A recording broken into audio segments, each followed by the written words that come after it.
Do coronavírus. Proteja a boca ao tossir ou espirrar. Não compartilhe objetos pessoais. Mantenha os ambientes bem ventilados. E lave as mãos com sabão frequentemente.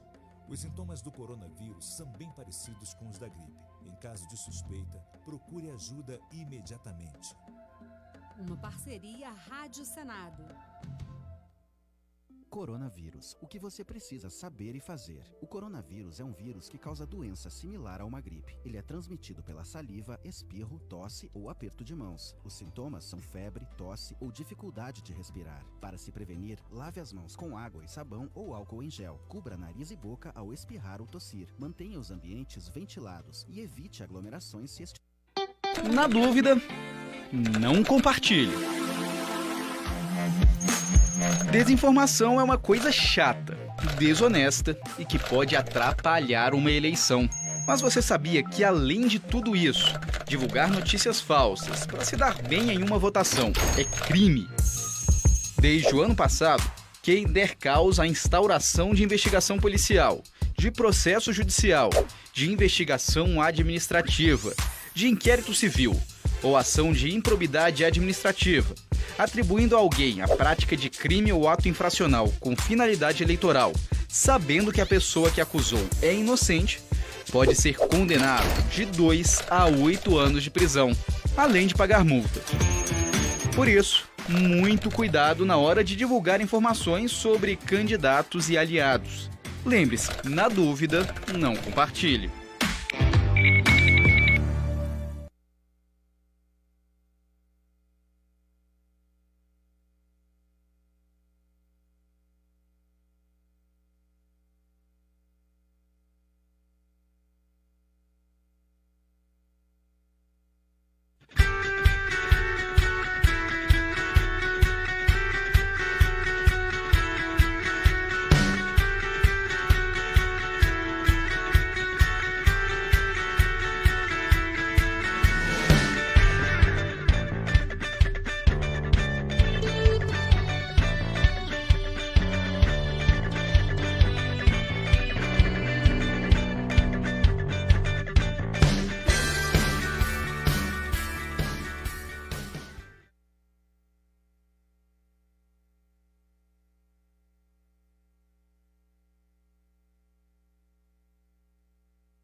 Novaes Júnior. Acesse o blog da informação, não deixe que o assunto se encerre. Credibilidade é aqui, jeguierreporter.com.br. Cultura e entretenimento, anote o endereço, não erre. Meu blog preferido é jeguierreporter.com.br. A partir de agora, na sua JR Rádio, você vai ficar sabendo das principais notícias da Bahia, Brasil e do mundo. Programa É Hora de Notícias, com Wilson Novaes. Wilson Novaes Júnior. Acesse o blog da informação, não deixe que o assunto se encerre. Credibilidade é aqui, jeguierreporter.com.br. Cultura e entretenimento, anote o endereço, não erre.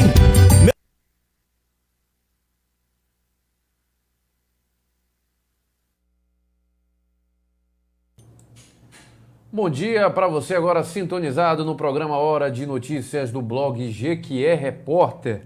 Hoje, terça-feira, dia 22 de setembro, está no ar mais uma edição do seu jornal diário via web, jornal produzido aqui em Jequié com notícias de Jequié para você que está aqui no município, na Cidade Sol e também em outros lugares e quer saber notícias da sua terra querida. Hoje temos muitos assuntos para comentar aqui, tem mudanças na Secretaria de Saúde, também muita movimentação na Prefeitura através de decretos do prefeito interino Hassan Youssef. A gente vai debater esses e outros assuntos, mas desde já agradeço a sua audiência. Se possível, deixe o seu like, é só dar um cliquezinho no curtir, pode compartilhar também para mais pessoas assistirem e também envie o seu comentário, já que o programa conta com a sua participação, é fundamental. Então vamos dar início ao Hora de Notícias. Um bom dia para você, Wilson Novaes, nessa terça-feira aqui em Jequié.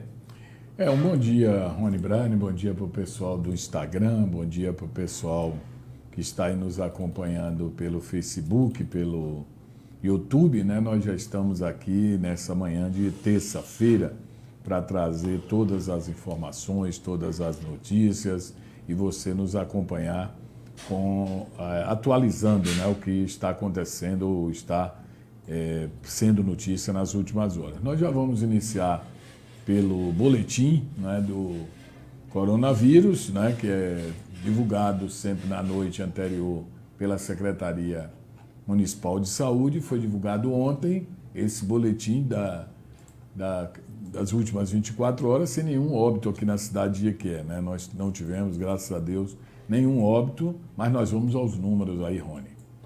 Perfeito, Wilson. Ontem foi registrado 15 novos casos em Jequié, boletim do dia 21. No total já são 5.556 casos confirmados na cidade, sendo que 5.154 pessoas se recuperaram da doença, fazendo um total de 266 casos ativos. O número de óbitos permaneceu em 136.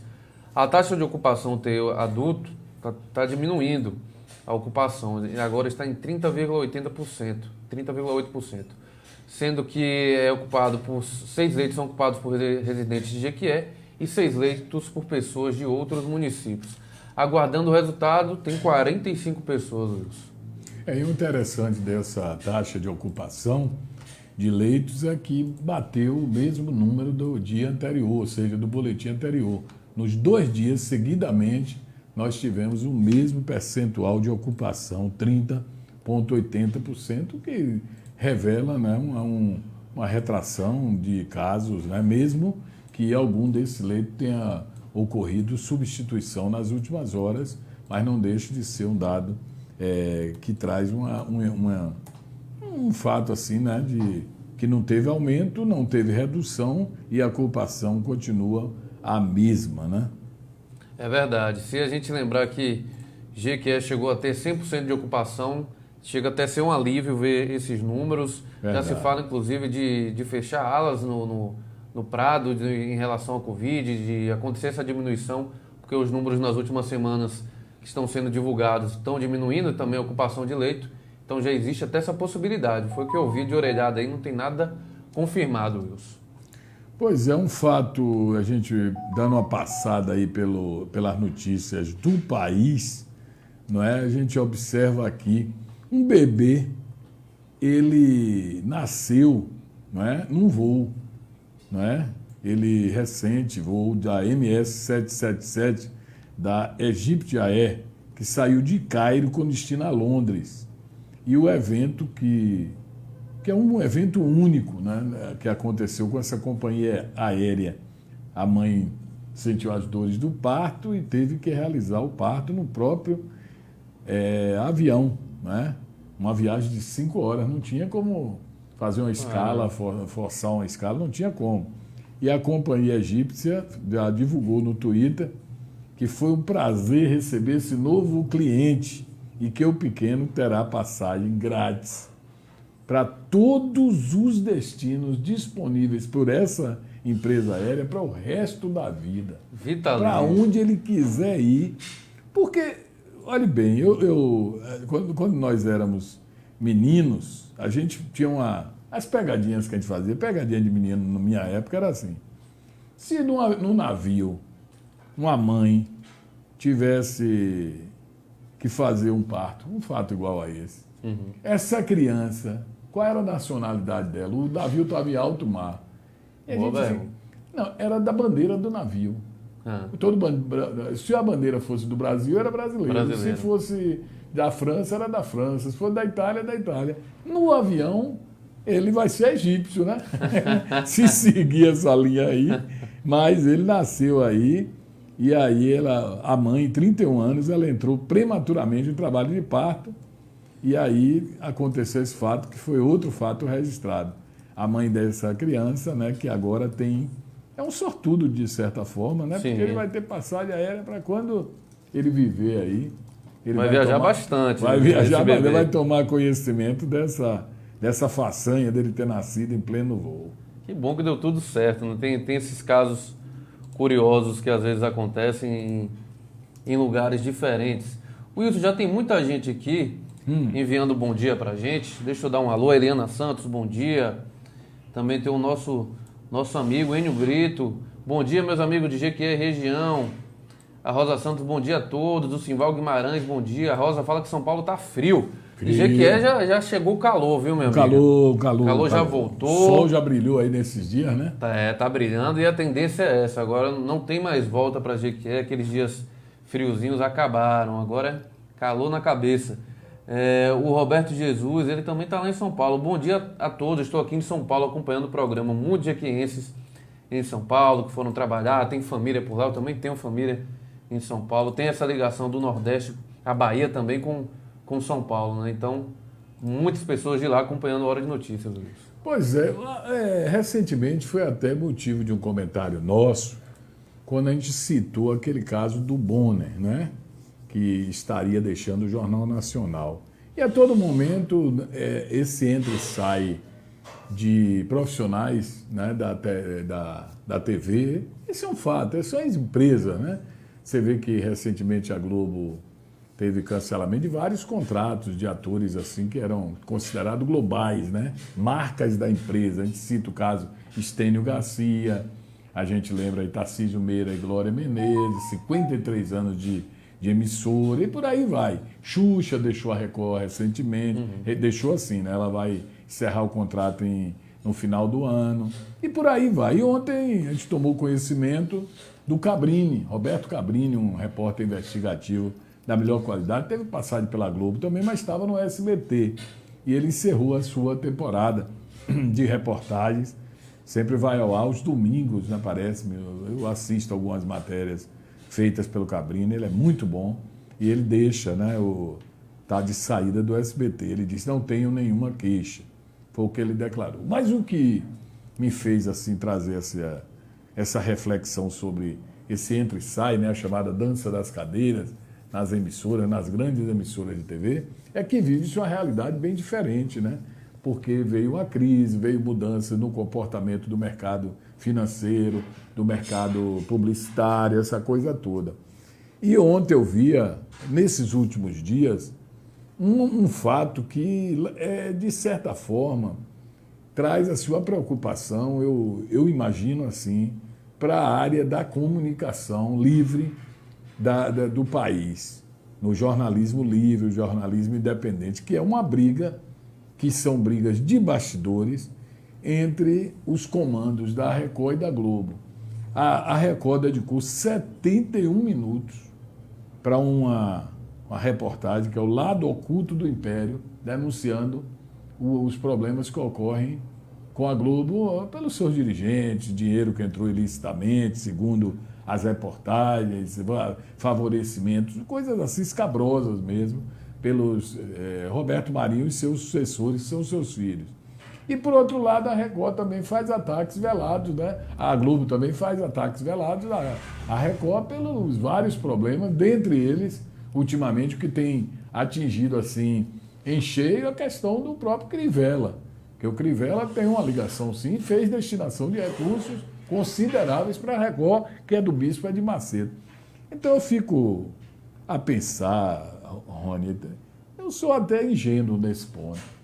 Esses veículos, eles fazem parte de um sistema de concessão pública. Sim. E que a gente sabe que não é qualquer pessoa que tem acesso a uma concessão pública dessa. E os caras entram, né? E de repente a gente descobre tudo isso, aí é favorecimento de um governo, de outro governo não é a mesma coisa. Então a gente está vendo agora, por exemplo, o campeonato Copa Libertadores, que é o SBT que transmite. A Globo saiu da faixa. A Globo aí não dá notícia da Copa Libertadores, como se ela não tivesse acontecendo. Sim. Cai na mão da Fox Sports, do SBT e tal. Então é algo muito estranho. Eu acho bom, saudável, a democracia, a liberdade de expressão, o direito de exibição, então, mas já fico preocupado é com esses, né, essas entranhas do poder, porque na verdade eles não estão preocupados com a comunicação, muitas dessas pessoas. Estão mais preocupados com os seus, né, impérios, com os seus poderes, que são muito grandes. É terrível mesmo. Isso traz assim uma situação que eu fico a imaginar o quanto isso pode ser prejudicial hoje e mais adiante, né, com as pessoas. Sem dúvida. Digamos que a televisão está nessa fase de passagem. A Globo está investindo muito na Globoplay, que é como se fosse uma Netflix, um serviço de streaming, que as pessoas passaram a ver televisão de forma diferente agora, né, Wilson? Com essa TV Smart, você assiste o Facebook pela televisão, o YouTube acabou virando TV, a Jovem Pan, que era rádio, inclusive o slogan agora, a rádio que virou TV. Então hoje é tudo diferente, tem mais canais. Antes você assistia o Jornal da Globo, assistia o do SBT e da Record, hoje tem 1 milhão de jornais pela internet, de opiniões diversas, então está tudo mais amplo. De certa forma, eu acho que o grande conquista que o povo obteve é o seguinte: você assistia um jornal, fosse ele de qual canal fosse, você não opinava. Não tinha chance, né? Você engolia o que era passado favoravelmente ao contrário. Né? Um programa de esporte, um programa de jornalismo, qualquer, você tinha que se prostrar da televisão, ouvir e fazer depois seu comentário com amigos e tal. Não, hoje, com essa ampliação das ferramentas, né, online, você pode a qualquer momento discordar. Eu vejo esse exercício muito dessas discordâncias é colocado em prática no programa Fox Sport Rádio, que é um programa de rádio em TV, com aquele estilo rádio. Agora está sendo feito até online pelos aplicativos, mas que os caras, inclusive, reproduzem aquilo que é dito. Porque, não é? Em rádio, as emissoras convencionais de rádio, muitas vezes você estava lá trabalhando na rádio de um político e tal, alguém ligava para criticar, você derrubava a ligação. Você não botava no ar. Como é que vai colocar no ar alguém que vai, de um outro lado, criticar o dono da sua emissora, o dono da concessão? Isso sempre aconteceu. Olha, não pode falar de fulano e tal, não pode falar de cicrano.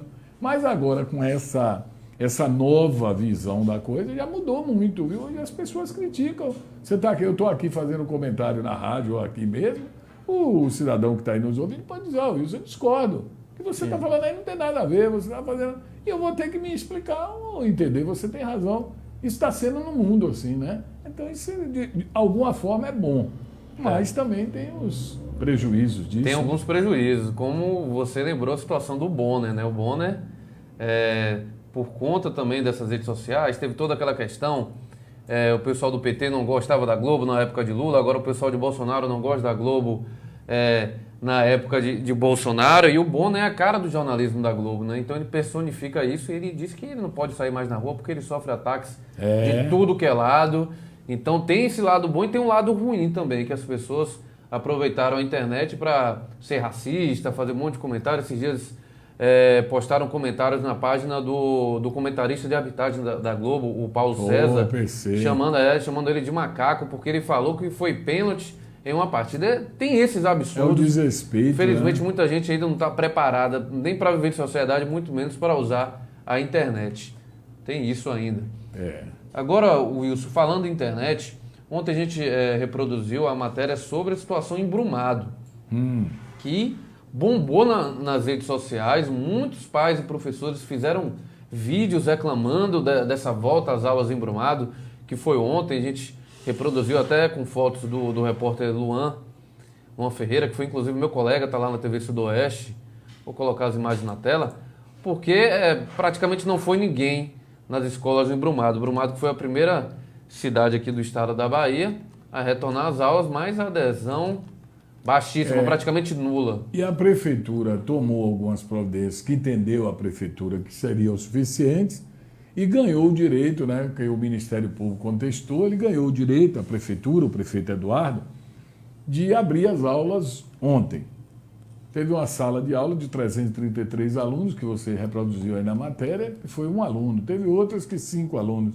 E os alunos começaram a ir para casa, essa coisa toda. Mas logo em seguida, como a decisão que foi acatada para abrir as aulas foi da comarca de Brumado, Aí recorreu o Ministério Público ao Tribunal de Justiça da Bahia e conseguiu uma liminar, que essa liminar derruba a decisão local, da comarca local, e proíbe as aulas. Aí hoje está proibido. O prefeito já disse que vai contestar, que vai entrar com sua defesa para voltar às aulas. Só que está faltando, eu entendo, o seguinte, é ele ter combinado também com os professores e com os pais. Eu sempre digo isso, não adianta a gente fazer todas as combinações de leis, de decretos, de não sei o quê, e não combinar com aquele público que é o pai, mãe, né, os pais de uma maneira geral, e os professores que estão insatisfeitos. Eu ouvi uma nota do presidente interino da APLB lá de Brumado, o André, o professor André, ele estava vibrando com a decisão de não retornar. Ele disse que não tem segurança, que os professores se mantêm contrários à decisão. Como é que você, numa canetada, tem que voltar? Você não vai ter uma produtividade legal. Você não tem do público-alvo. Professores, funcionários que vão ter que ir por obrigação, no caso. Claro. Os que não puderem entrar com um atestado médico, um mandado de segurança. Não vai funcionar, amigo. Contenha o seu desejo e espere o momento mais oportuno. É assim que eu entendo, pelo menos, né? Sem dúvida. Ele esqueceu de combinar com o mais importante, que é exatamente o público-alvo, digamos assim. Tanto os alunos quanto os professores. A gente vê que os pais, 90% proibiram os filhos de retornarem à escola nesse momento. E aí, o que é que vai fazer? Vai reprovar todo mundo? Não tem condições. Não pode. Tinha que ter havido uma reunião. E já estava certo que não iria funcionar, Wilson, porque as aulas estavam marcadas para começar na segunda. Desde a semana passada, quando saiu a notícia que Brumado iria retornar às aulas, teve manifestações na cidade de professores, de pais, de alunos, falando que não voltaria. Então já era uma tragédia anunciada. E já tem notícia que a justiça, de fato, já está proibindo isso aí. Então, hoje não tem. Hoje não tem mais. Já acabou, foi aula de um dia. Aí, né? Essas decisões equivocadas dos nossos gestores. Muita gente, como a gente fala no jornalismo, né, deu barrigada nesse período da Covid. Muitos prefeitos, desde o de Itabuna, que falou morra quem morrer, vamos reabrir o comércio, até agora em Brumado o prefeito também. Bateu, numa verdade, desespero, viu? Aí mexe com o equilíbrio de alguns gestores. De um lado os que querem abrir, do lado os que não querem abrir, do lado os que estão bagunçando. Ainda tem os que bagunçam, né? Que estão pouco se lixando e estão querendo que aconteça tudo como era na normalidade. E aí tem determinados governantes que não aguentam, não suportam essa pressão. E aí tomam decisões e depois voltam atrás, essa coisa toda é complicada.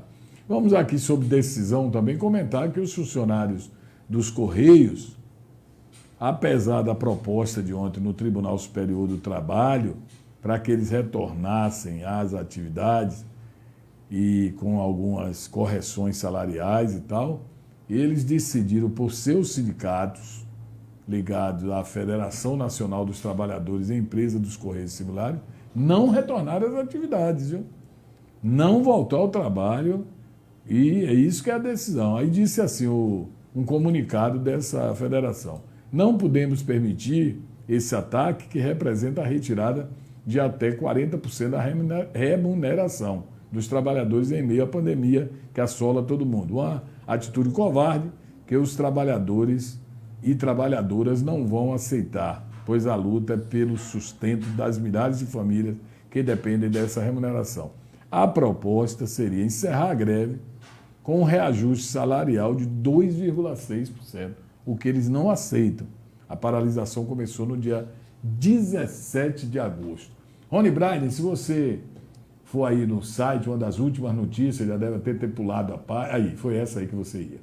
A agência confirmada, né, do Itaú, ali da praça, em frente ao centro de abastecimento, ela será desativada dia 15 de outubro. Está lá esse cartaz fixado na porta, que eu coloquei aí ao lado, que diz que 15 de outubro os clientes dessa agência estarão migrando, transferindo suas contas. O banco é que vai fazer isso para a Rua da Itália, ali ao lado do Banco Brasil, onde funciona a agência do banco.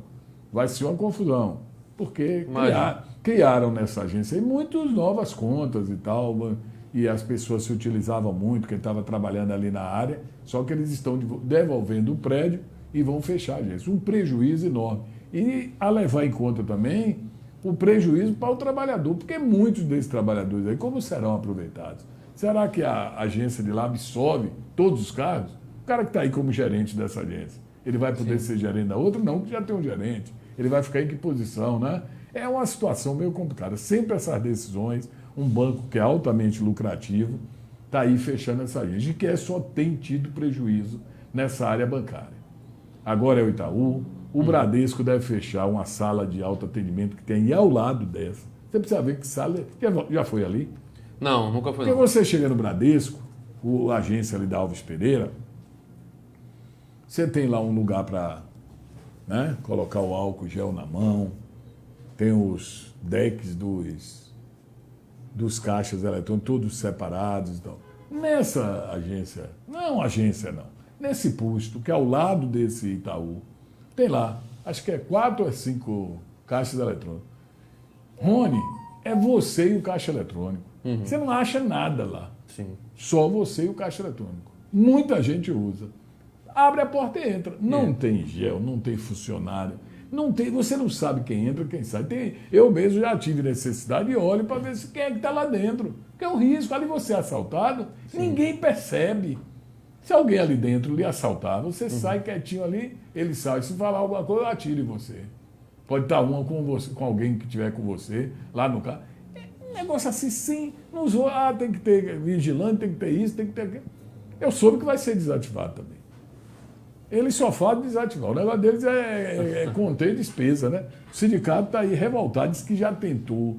Eu conversei hoje com o Celso Argolo, que é dos sindicatos bancários. Disse que já tentou convencer a prefeitura. Olha, como a prefeitura tem a conta lá, no Itaú, por exemplo, devia ser uma exigência. Olha, a gente só renova a conta com vocês se vocês garantirem que a agência da rua Francisco Alves Meira, em frente ao centro de abastecimento, não será fechada. Se vocês fecharem, a gente cancela o contrato. Tem que colocar lá como cláusula do contrato. Mas a prefeitura não faz isso, sabe por quê? Porque os interesses são outros.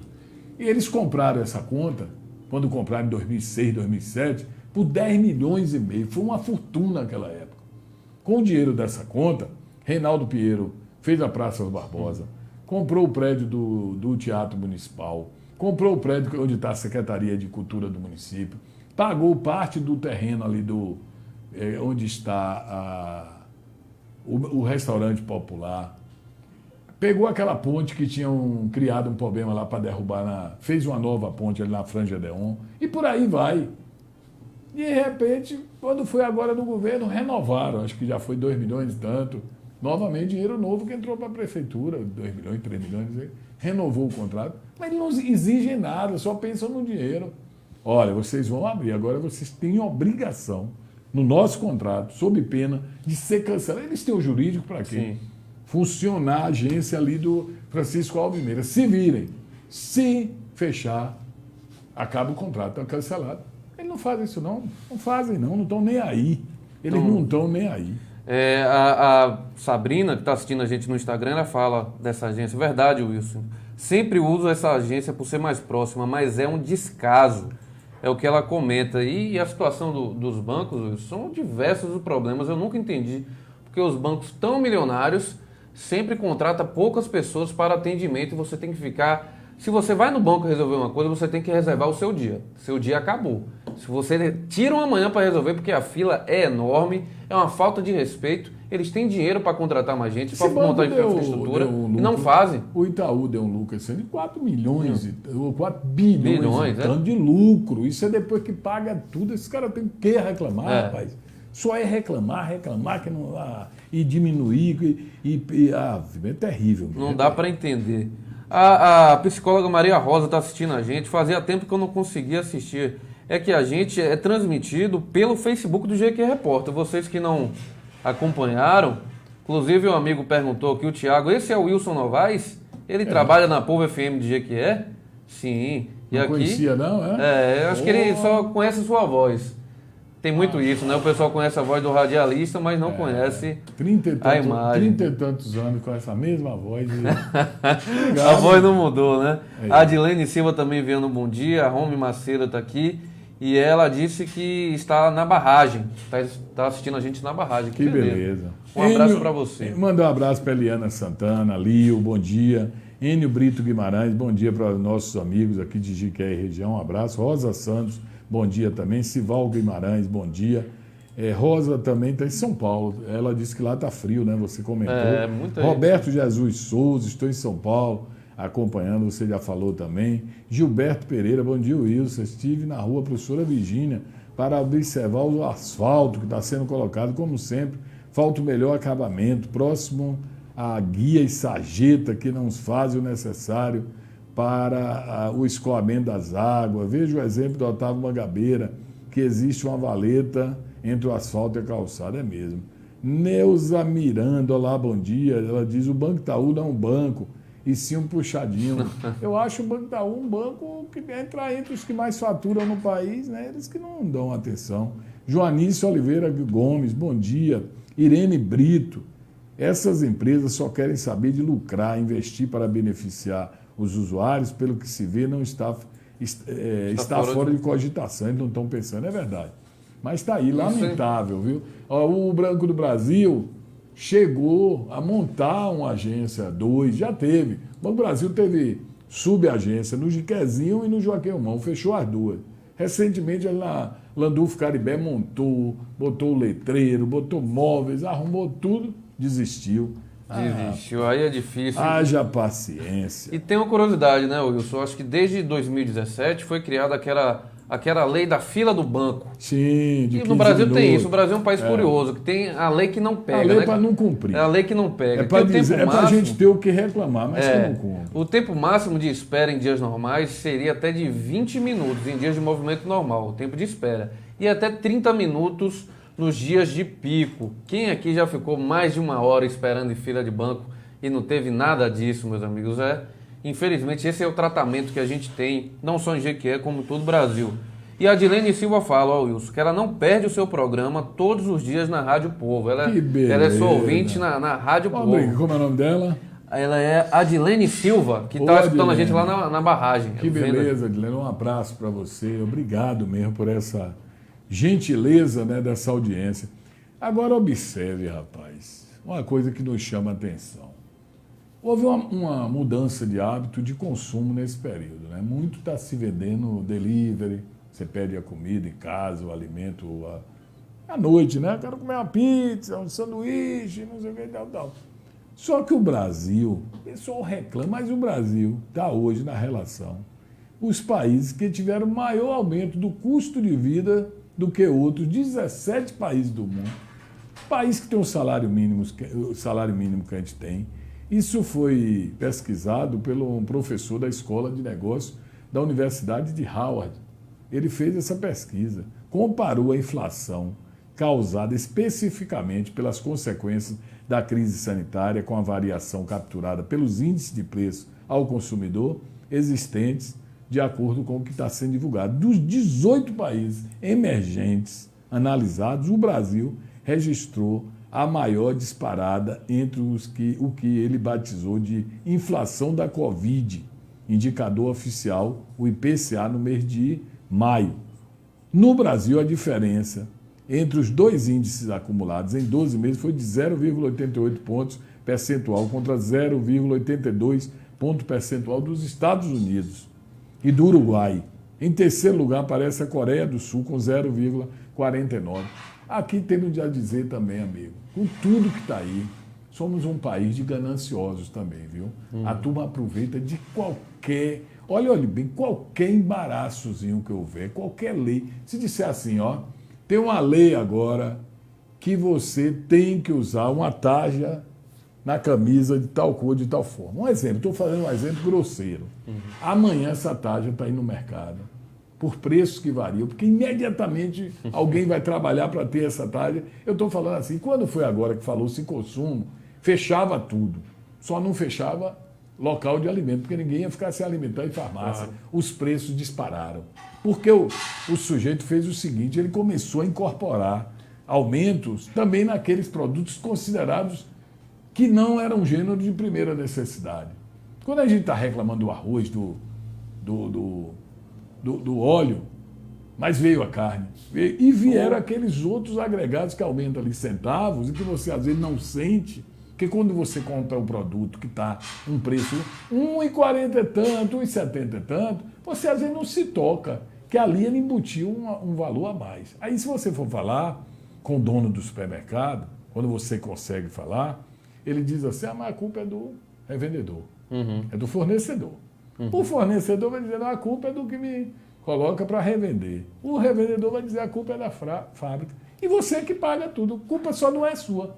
Ou talvez sua porque você consome, né? Era para não consumir, como é que pode? Tem essa, né? Porque o Brasil tem uma característica que ele tem um dos piores impostos do mundo. Porque ele é um imposto que pune o pobre, é um imposto sobre os produtos.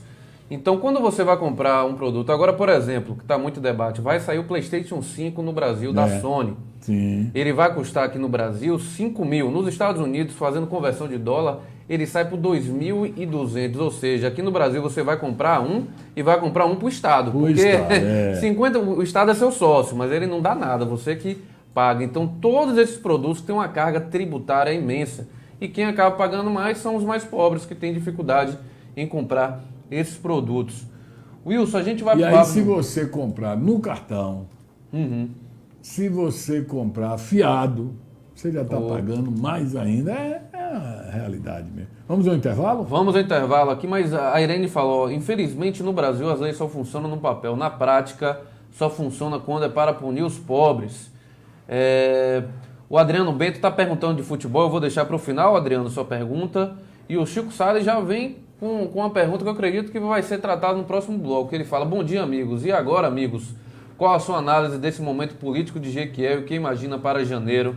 A gente vai comentar logo depois do intervalo, mas antes, a Neide Rufino pede aqui, ó, Wilson, para a gente. Mande um abraço para Maria Lúcia da Silva Teixeira. Lucinha. Um abraço para você. Resume isso aí tudo em um nome, Lucinha.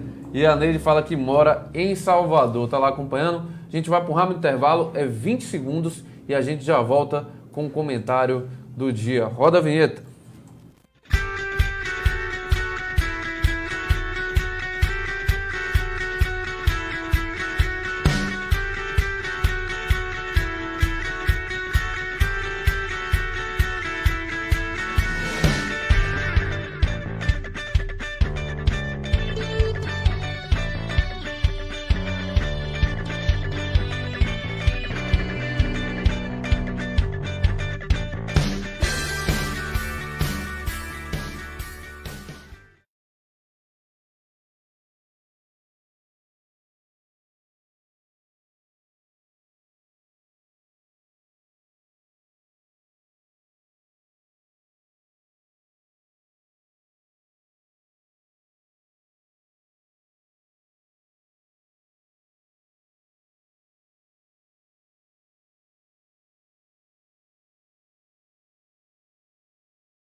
Comentário do dia, hoje, terça-feira, né, dia 22 de setembro de 2020.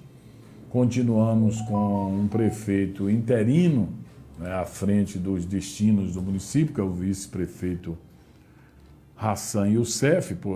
Foi uma garantia legal a partir de uma decisão do Tribunal Regional Federal 1, que afastou para curso aí de uma investigação o prefeito Sérgio da Gameleira, e algumas medidas vêm sendo tomadas, né? Algumas exonerações e readequações, exonera, depois muda de cargo, essa coisa toda tem sido uma das ações nesses primeiros dias do prefeito interino Hassan, que ele é do Podemos. Mas ontem, não que nos tenha causado qualquer tipo de surpresa, vou antecipar, não causou nenhuma surpresa o decreto que exonerou o Vitor Lavinsky do cargo de secretário de Saúde. Eu entendi no primeiro momento que poderia retardar um pouco por conta da pandemia e dos procedimentos que a saúde tem sob sua responsabilidade nesse período. Desde as ações, quanto os recursos que chegam e são passados, né, pela Secretaria de Saúde do município, porque foram recursos para aplicação nesse período da pandemia. Mas ontem consumou-se esse fato. O próprio Lavinsky, né, nós publicamos aqui no blog GQ Repórter, ele fez uma despedida do cargo, né, em termos de comunicado, falando sobre a sua exoneração da função de secretário de Saúde, que ele estava desde outubro de 2018. Eu vou tentar rememorar um pouco para os nossos ouvintes. Em outubro de 2018, 23, se eu não me engano, 22 de outubro, desembarcou em Jiqué Vitor Lavinsky, que eu não conhecia, nunca tinha visto falar. Fui para o YouTube, mas de logo tomei conhecimento. Era um filho do jornalista Genildo Lavinsky e profissional de imprensa, trabalhou na TV Bahia há muito tempo, na rádio da Itapuã, Rádio Sociedade e tal. Uma pessoa muito conhecida, um profissional muito categorizado, que agora está meio afastado aí, né, da mídia. Mas voltamos ao Vitor. Fiz uma aproximação com ele, né, até por referência ao seu pai, e ele se mostrou uma pessoa muito presente na imprensa, nunca se furtou a informar, nunca foi de muita dificuldade, muito transparente em alguns casos e tal, mas foi de outubro para cá. Veio a pandemia entre fevereiro, março, abril, nesse tríduo aí de meses. E ele assumiu o cargo mais delicado. Vale lembrar que quando Vitor Lavinsky assumiu a Secretaria de Saúde, ele substituiu quem? Justamente Hassan Youssef, que era o secretário de Saúde, indicado pelo governo do Sérgio, nomeado pelo governo do Sérgio, mas que tinha sido a indicação do deputado federal Antônio Brito, do PSD, que apoiou, naquele momento, em 2016, a candidatura de Sérgio a prefeito de Jiqué. Indicou secretarias, na época, de Secretaria de Agricultura, com a Dilson Miranda, e a Secretaria de Saúde com o Hassan, que também por ele foi indicado para fazer parte da chapa, já que o Alexandre não foi possível ser o candidato, porque o partido que ele era filiado perdeu, saiu das mãos do Antônio Brito. Isso é para explicar.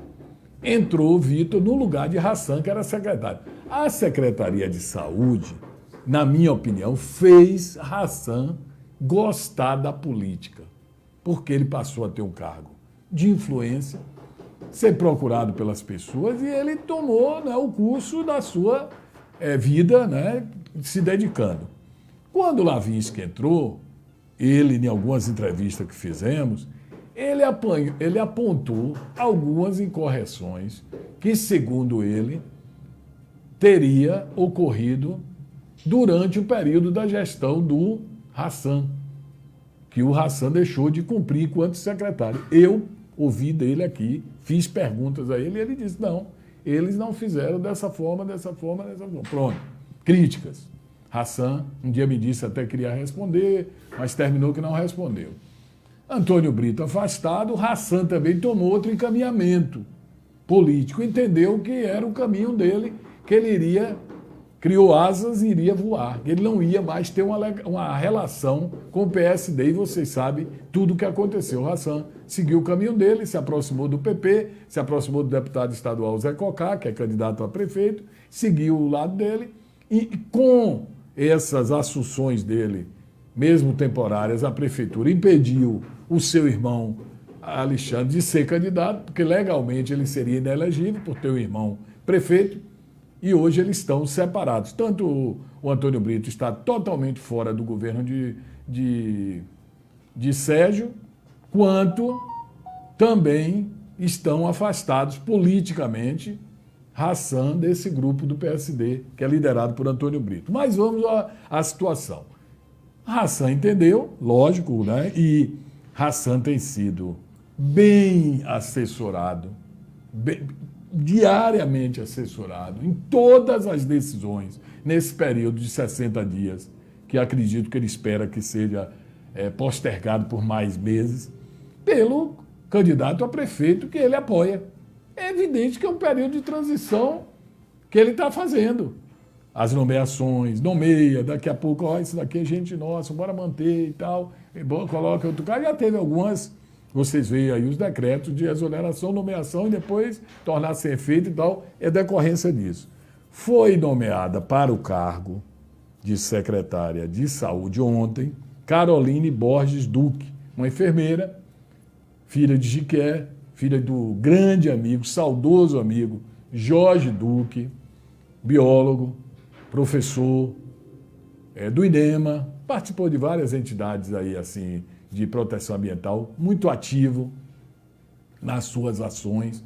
Fiz N entrevistas com Jorge Duque, meu contemporâneo de colégio aqui em Jiqué, e a Caroline, enfermeira, foi convidada para o cargo. Ela ela tem uma atuação junto à Secretaria de Saúde, e ela estava, inclusive, como membro do Conselho Municipal de Saúde. Me informaram que ela era muito crítica às ações da Secretaria. Talvez até tenha isso respaldado muito o convite a ela para ser secretária. Eu me lembro, assim, vagamente, e a gente aqui, a gente mais velho no interior, né, coisa muito interiorana, a gente tem muito de ligar às pessoas. Né? O Wilson é filho de seu Wilson Novaes. Rony Brainer é filho de Astro. Eu conheço. Deve ser gente boa, porque o pai Astro é gente boa. Né? A avó Judete é gente boa. A gente vai fazendo essas correlações. Eu entendo que Caroline Borges Duque deve ser gente boa pela família. Não a conheço. Uma senhora simpática, uma enfermeira. Espero que seja... Tive um contato, isso já tem muitos anos. Me lembro que numa gestão passada ela coordenava, parece-me, o Centro de Saúde de Jiqué. É a lembrança que eu tenho. Ontem eu liguei para algumas pessoas, a gente tem nosso grupo assim de formação, buscando informações de experiência, até por ex-colegas, pessoas que conviveram da mesma geração dela e tal. E ninguém me deu grandes referências assim de bagagem. Falou que é gente boa. Alguns falou uma coisa, a gente não pode também tirar isso como... Né? Porque a gente entende assim. Ela é enfermeira, é uma profissional da área da saúde. O Vitor, ele traz como referência, ele não é da área de saúde. Vitor é bacharel, é advogado. Mas ele trazia participações em outras gestões, inclusive fazendo parte daquele grupo de secretários de saúde, a CIBB, se eu não me engano, que é até a Estela, que foi secretária de Jiqué, que é presidente. Então, essas pessoas vêm respaldadas. Quando precisa de um secretário na cidade, pega um deles e indica secretário. Foi o que aconteceu em Jiqué. A vinda dele para Jiqué foi uma consulta que Sérgio da Gameleira, que não o conhecia, fez a Paulo Magalhães. O deputado federal que Zé Simões trouxe para dar representação em Jiqué. Eu estou precisando de um secretário de saúde, que é uma pessoa competente. Eu tenho um rapaz aí. Quem é? Bom profissional. Ele já foi da cidade de Ribeira do Pombal e outra cidade e tal. Ele já teve umas cidades aí, não me lembro bem as cidades. Itabuna, parece, ele foi secretário. Ele é bom, ele conhece. Porque é gestão. Não é ensinar ninguém a trabalhar apenas na saúde. Aí é coisa de profissional de saúde, da equipe, que está sendo mudada muita gente. É gestão da saúde. Se ele é bom ou ruim, eu não entro na discussão. É aplicação do recurso, é isso. Ele até esteve na Câmara prestando conta esses dias. E a nova secretária ela tem que fazer um levantamento da gestão para ver se estava tudo sendo bem aplicado e mostrar isso à população. Isso é que é importante. E o Vitor veio para a Jiqué respaldado pelo Paulo Magalhães, mas o Paulo Magalhães foi atrás de um aval e conseguiu esse aval do Fábio Vilas Boas, secretário de Saúde do Estado. Então aí entrou a luva na mão, né? Aquela velha idade, encaixou. Ele veio ser secretário, vem desempenhando sua função, ele tem números a comemorar pelo que ele realizou enquanto secretário, mas a gente sabe que a saúde sempre ela passa por situações nevrálgicas, difíceis. O SUS não é fácil, não, é uma lei perfeita, mas ela na prática é complicada. E teve esse ano de 2020 como algo diferente de tudo que já se viu, tudo que já se discutiu em termos de saúde pública no Brasil. Covid-19, a doença que mata. O coronavírus, o vírus que infecta. E dinheiro vem muito. Como é que está sendo aplicado? Está sendo a contento? Os gestores da saúde estão fazendo bem? É uma discussão. Mas é preciso, porque tem que chegar o momento que Hassan, independentemente de ser nosso amigo, seja uma pessoa da cidade, ele tem que mostrar serviço, tem que parar só em exonerar e nomear. Exonerar e nomear. Ontem mesmo exonerou todos os administradores de distritos numa pancada. O que é administrador de distrito, gente? Vamos falar a realidade. Nada mais é do que cabo eleitoral de vereador. O vereador indica, Zé Simões tinha um bocado, Ivando Leite teve um bocado, Joaquim Caires teve um bocado, indicava os administradores de distrito. São cabos eleitorais. Eles vão trabalhar no distrito para o seu candidato. Quase nunca eles fazem nada de produtivo, sabe por quê? Porque não são respaldados para isso. Não recebem respaldo da prefeitura. Agora exonerou, vai devolver a Ivan, que tinha perdido muitos, a outros e outros aí que são candidatos, essa coisa toda. Exonerou todo mundo. E muitas mudanças. Dizem até que tem muitas mudanças na própria Constituição da Secretaria de Saúde, cargos comissionados. Mas eu entendo assim, isso é o nosso conceito da coisa. A princípio, são 60 dias de um mandato tampão. 60 dias encerra-se, salvo o melhor juízo. Tem feriado, dia não sei o quê, 15 de novembro, ou 17 de novembro, para ser mais preciso. Antes um pouquinho nessa faixa. E se não for renovado o afastamento, gente? 15 de novembro já se conhece o novo prefeito de Jequié. Quem elegeu, prefeito ou prefeita, porque tem uma candidata mulher, a prefeita, que é Rita. Eu diria o seguinte, um momento será que é só de fazer gordurinha política para pedir voto? Não estou analisando o caso pontual de ninguém. Mas é hora de pensar em retomar. O prefeito que assume, ele está assumindo a prefeitura. Ele está assumindo o ônus e o bônus. Pagamentos, os problemas da educação, aulas não estão acontecendo, os problemas da empresa da limpeza pública, que tem débitos, os débitos do transporte público, as ruas que estão destruídas, semi-destruídas em Jequié, precisa ser retomado, porque senão o cara vai ficar só na política do futuro, pensando só no se der certo o projeto para entrar em 2021, que é o que eles devem estar apostando no momento, para daqui para lá a gente toca. Mas o momento o povo quer e nós precisamos de medidas urgentes. Nós precisamos de continuidade, agora continuidade com responsabilidade. Continuidade com responsabilidade. Esse momento agora pode dar a cara do que será 2021, caso esse grupo permaneça. Caso eu não tenho bola de cristal, não estou dizendo que ninguém ganhou a eleição. Eu já vi eleição ser virada na véspera, mudar muita coisa na véspera, nos dias anteriores. Então eu não tenho essa coisa firme de fulano já ganhou é balela, né? Então o que eu quero dizer é isso, meu comentário ficou até um pouco extenso, mas era um assunto que precisava eu levar até você e você fazer sua reflexão. Estão indo pelo caminho certo? Analise e opine quando você quiser. Perfeito, Wilson. E as mudanças, a dança das cadeiras não devem parar por aí. Não. Outras secretarias também devem estar sendo impostas. O momento é ocupar, você vê. Agora mudando assim. São 300 e tantos cargos aí, esses chamados cargos comissionados.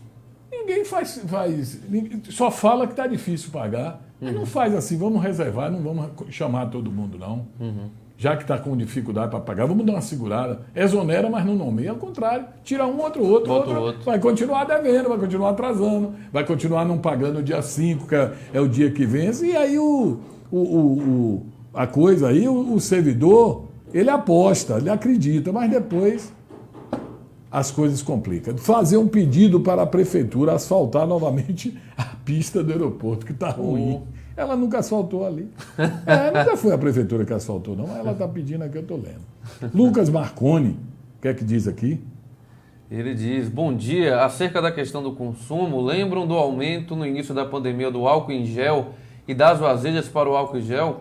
Um abraço virtual ao jornalista Wilson Novaes e Rony Braine. Verdade. Nunca voltou ao preço que estava quando começou a pandemia. Você já observou isso? Era tão barato. Hoje, onde você chega, tem álcool em gel, ó, aos fardos em cima das mesas, mas nunca voltou. O mais barato que a gente acha hoje é R$ 9,80, R$ 9,50, tem de 12, já teve de 20. Eu tinha um... Foi de 50. Tinha um supermercado de um amigo nosso que o dono me chamava e falava assim, olha, eu tenho álcool em gel aí, mas não diz a ninguém não, eu tenho pouco, compra logo. Quanto é? 30. Trintão. Ave Maria. Complicado. A psicóloga Maria Rosa fala aqui, ó, que ela está conhecendo o Jequié por meio do nosso trabalho. Que beleza. Muito obrigado, viu, meu amigo? Ela, pelo visto, não deve ser de Jequié. A Adilene, ela fala, são tantas mudanças, secretários, que ficamos sem entender nada. É o tira casaco, bota casaco, como o pessoal fala, né? Um abraço para César, que está lá acompanhando a gente, o Rodrigo Calhau também, que o pessoal no Instagram, o Márcio Cordeiro, a Jéssica, muita gente comentando. E o Fabrício Meira, ele quer saber do Mengão. E o Ciro pergunta, bom dia, meu palpite hoje, o Flamengo perde por estar desfalcado. O Flamengo enfrenta... E o São Paulo empata, diz ele. Eu vou aqui tentar colocar o seguinte... Futebol é algo impressionante, assim, pra gente... O Flamengo está vivendo, como diria o Rony Braine, uma zica. Momentos, todo mundo já viveu isso, já passou por isso, uns piores e outros melhores momentos. E o Flamengo já vem passando. Mas olhe bem, 6 jogadores lá no Equador apresentaram com teste positivo da Covid. 6. 1 contundiu, 7. 1 foi expulso, 8. Ontem mais um com zika. Com zika, como você diz. Que foi também com a Covid, o Vitinho. Então, tem 10 jogadores impedidos de jogarem. 10 do que estavam lá, parte deles como titulares. Os reforços saem do Brasil para irem para lá para compor. O avião fez o retorno e retornou ao Brasil, o que levava os 4 atletas. Diz que ia sair atrasado, mas teve que dar meia volta. Não teve autorização para entrar no espaço aéreo do Peru. Voltou para Manaus na manhã. Os 4 atletas que estavam relacionados, sendo 3 que são ainda de base, voltaram. Não vão, talvez, chegar lá em tempo, né? João Lucas, que já é um jogador da equipe principal, né? Um reserva, e os outros, né? Os garotos, o Natan, o Guilherme Bala e o Rodrigo Muniz não puderam seguir viagem e, assim, eles vão, né, ficar no Brasil. Não tem mais como ir. O Flamengo, que o plano de voo havia sido aprovado, mas, de repente, não foi considerado aprovado e os jogadores estão de volta, estão no hotel em Manaus. Esse voo, inclusive, era o qual que iria trazer os que estão doentes. Sim. Que estão lá, foi autorizado pelo governo do Equador, porque o certo eram eles ficarem na quarentena lá, mas não vão.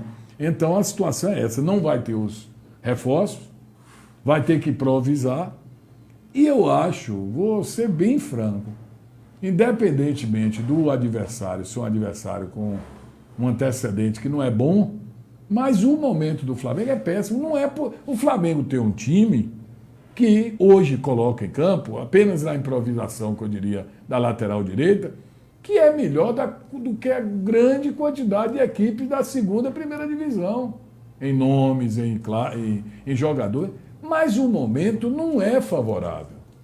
O momento vem de uma derrota de 5-0 lá mesmo no Equador, isso pesa sobre a equipe, né? Isso traz uma carga emocional horrível para a equipe. Vieram jogadores que tiveram o problema da doença. Então, tudo isso somado, eu dizer ao torcedor, eu comentar, mesmo como torcedor, que vai ser barbada para o Flamengo, eu não acho. Eu acho que vai se sobrepor o adversário. Porque o adversário vai aproveitar de tudo isso. Ele está inteiro, ele é de lá, tem altitude, tem adaptação, o time entra preocupado. Quem será o próximo? Por que os outros pegaram? Nós estávamos treinando junto, nós chegamos aqui junto. Quem é que está livre de ter pego a doença também, né? Mas é Libertadores, né? Diz que Libertadores tem de tudo. E vamos lá, vamos ver o que é que acontece até o final do jogo, que será transmitido hoje, né, pela Fox Sport. Isso. E para quem quiser assistir São Paulo hoje, Wilson, tem que desembolsar 40 conto, viu? É mesmo. 40 pilas, porque agora a Conmebol vai ter tipo o Premiere dela. Então, para quem quiser assistir, 40zinho para ver São Paulo e LDU. Tá tendo essas mudanças na Libertadores. E você falando sobre o Covid, ontem a comissão técnica, elenco, o pessoal da DJ, o time de Jequié que vai disputar a Série B a partir do próximo mês, fizeram exames da Covid. Já tem até as fotos aqui. O resultado deve sair até na quarta ou na quinta-feira. Então, os clubes que vão disputar a Série B têm que cumprir esse protocolo. A gente fica na torcida para que seja de fato cumprido e que esse campeonato, já que está marcado, vai acontecer, que aconteça de forma segura. Eu torço para que ocorra tudo bem. A realidade não é essa, né? Não pode se dizer que está tranquilo. Não é um exame fez hoje que vai representar o andamento todo do que vai acontecer. Não é, a verdade é essa. Tem que ficar sendo feito, né? O Flamengo fez exames permanentes. Estou citando o Flamengo no caso. Permanentemente. Viaja, todo mundo bem. Fez uma partida aqui no Brasil, viajou. Todo mundo lá com essa... Todo mundo pegou. Essa situação. Então, complicado, né? Complicado. A Edna diz aqui o quê? Essa dança de cadeira, né? Ah, sim. Tá assistindo, né? Quem tá assistindo a gente aqui é ela, Duda Tourinho Lapa, mandando um legal pra gente. Anísia Duda Tourinho. Ela mesma, um abraço pra Duda. A Lana tá aqui. Bom dia pra essa dupla. Bom dia, Lana. E a Eliana Borges Santos. Bom dia. Manda a Embasa soltar água para a rua Bruno Neto. Estamos sem água aqui. Mandacaru. É no Mandacaru? Bruno Neto. Complicado. Ontem faltou energia também. Não foi só no estúdio, não. Aqui, foi em todo lugar. Foi no Mandaca mesmo. Então, teve essa situação aí. Então, Embasa, manda água lá para a rua Bruno Neto, que o pessoal está precisando. Ficar sem água, ainda mais em período de pandemia, que você tem que ficar lavando as mãos. E agora que o calor voltou, que a gente toma até mais banhos do que normalmente estava tomando, libera a água aí, dona Embasa. Pois é, chegamos ao final. Chegamos ao final. Falamos aí de futebol, muito pouco, né? Muita coisa ainda vai acontecer hoje, mas vamos acompanhar, né? A gente vai ficar nessa expectativa aí. A Copa Libertadores é uma loucura. Já teve de tudo na Libertadores, né? Tudo que você puder imaginar. Cachorro entrando em campo. Já teve muita coisa. É coisa, meus amigos. Agradecer a todo mundo que participou, a Edna Souza, o Fabrício Meira, que todo dia está aqui com a gente, a Georgia Caroso, o pessoal no Instagram também. Deixe o seu like aí no vídeo. Amanhã a gente vai estar de volta, é sempre o mesmo horário, de 9 até às 10. E depois está no YouTube e também no blog GQR Repórter, o comentário de Wilson Novaes. Para você que não viu ou quer mandar para alguém no WhatsApp, ele fica recortado no YouTube. Então, amanhã a gente está de volta, o Wilson Novaes, torcer para nossos times hoje na Libertadores, né? Pois é, amanhã é dia, se o Toinho voltar. Tá no Equador, ele que é torcedor do Independente Del Valle. A gente sabe para quem é que ele torce, né? Só sabe no dia posterior aos jogos. Um abraço, gente. Tchau. Valeu, pessoal. Até amanhã.